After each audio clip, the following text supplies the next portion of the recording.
Tonight's I-Team report, Chicago's rising murder rate in a new context. How the numbers of shooting deaths now compare to the city's most notorious crime area, the one that has tarnished Chicago's reputation around the world for a century.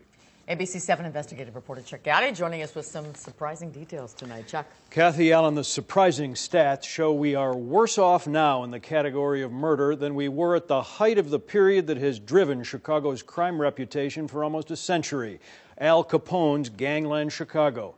Tonight, the I-Team compares 2 months, January 1929, leading up to the St. Valentine's Day massacre, and last month, January 2013.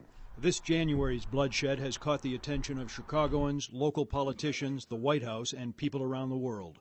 42 killed here last month, the most in any January since 2002, and far worse than the city's most notorious crime era at the end of the Roaring '20s. Chicago, 1929. Even though the image of Chicago, perpetuated by Hollywood over the years, was that mobsters routinely mowed down people on the streets, the crime stats tell a different story. The figures from January of this year are significantly higher than January of Al Capone's most famous year, 1929. With today's fatal gunshot attack on a vehicle on Lakeshore Drive, February is starting as January left off. But if the current murder rate continues, February 2013 will far exceed February 1929, when there were 26 killings, and that number includes the attack known around the world, the St. Valentine's Day massacre. In that single slaughter, 7 people were lined up against a warehouse wall on Clark Street and gunned down. It was a bootlegging dispute between North and South Side mob gangs.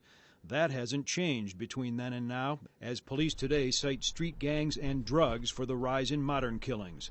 The 42 murders in January is nowhere near the most ever in a month, but even that figure is not from the rat-a-tat-tat years. It is from the early 90s, when police also said a mix of gangs and drugs fueled the tremendous number of killings. In January 1992, there were 77 murders in Chicago.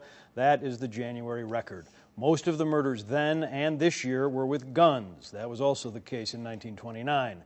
There was no real gun control back then. The first National Firearms Act wasn't signed until 1934, requiring approval of the local police chief, federally registered fingerprints, federal background checks, and a $200 tax.